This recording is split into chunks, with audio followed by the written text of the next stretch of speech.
Kwa hiyo watayavunja ndani ya muda mfupi, si ndio jamani? Na ukienda kwenye shule zetu kuna darasa kabisa wameweka viti na meza vilivyovunjwa, wanaita store. Mimi nimeshawaagiza hapa Rorya, sitaki kuona store. Kiti kikivunjika kirekebishwe kikatumike na wanafunzi. Kwa hiyo kwenye sherehe zote, afisa mkurugenzi, hivi viti na meza na mabenchi yasitumike kwenye sherehe, kwenye mikutano, kwenye misiba. Nimeona baadhi ya kwenye msiba, ukienda kwenye msiba unaona shule ya msingi dawati liko pale, watu wamekaa.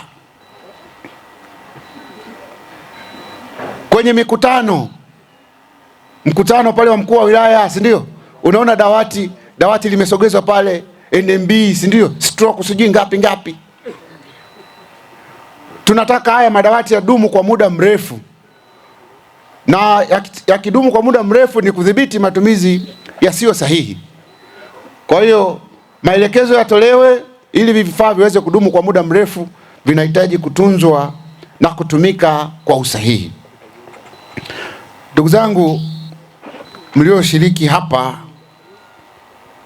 mkurugenzi wa fedha amesema NMB na huduma mbalimbali, na mimi tangu tarehe 13 mwezi Januari, leo ni siku ya mwisho ya mwezi Januari tarehe 31, tunategemea tarehe 2 kwa wazazi ambao watakuwa bado hawajawapeleka watoto wao shuleni, tutatumia nguvu, tutalazimisha.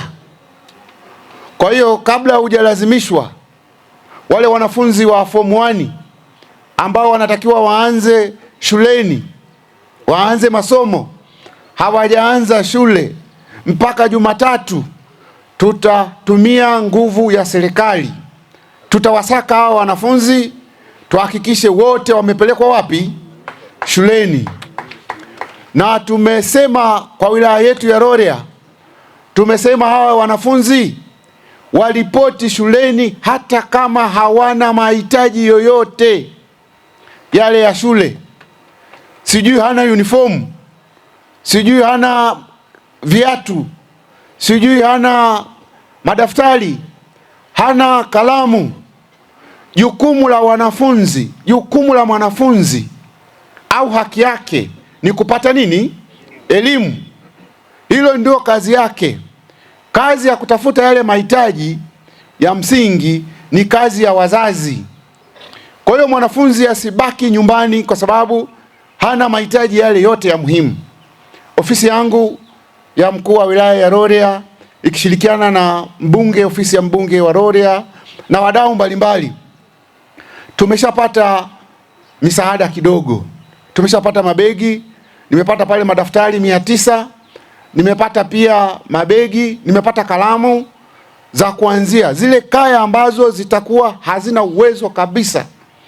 Basi ofisi yangu kwa kushirikiana na hao wadau wengine tutawasaidia wanafunzi waweze kupata hivyo vifaa, waweze kuendelea na elimu. Elimu ni msingi mkubwa sana wa mafanikio. Kama ukupata elimu umeachwa nyuma sana. Na sisi kwenye wilaya yetu ya Rorya tumesema wanafunzi 7,143 waliochaguliwa kwenda sekondari, tutahakikisha wote wameripoti wapi? Shuleni.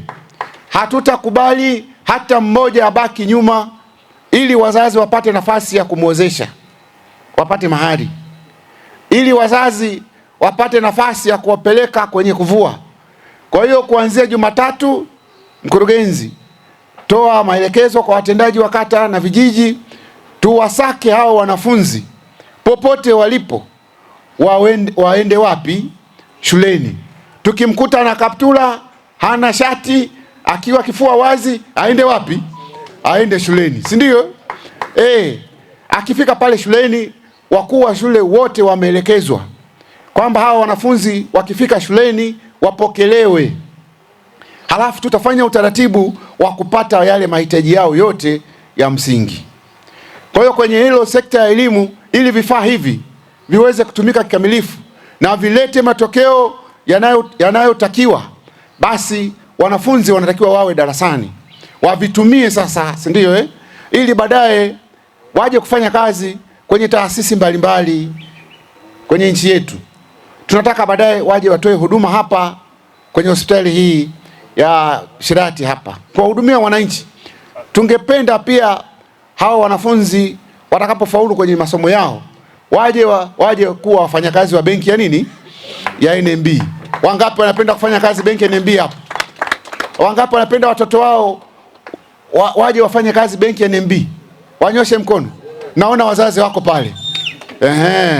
Kwa hiyo huyo mtoto hataweza kufanya kazi benki ya NMB kama hakupata elimu na kufaulu mitihani yake, si ndio jamani? Kwa hiyo lazima tuhakikishe tunawasimamia wanafaulu na baadaye waje kufanya kazi kwenye benki ya NMB. Eneo la pili ambalo Mheshimiwa Mkuu wa Mkoa amesema nisisitize hapa ni kwenye huduma hii, vifaa hivi vya afya ambavyo vimetolewa leo. Nchi yetu inapitia mageuzi makubwa kwenye sekta ya afya. Kwenye utoaji wa huduma wa sekta ya afya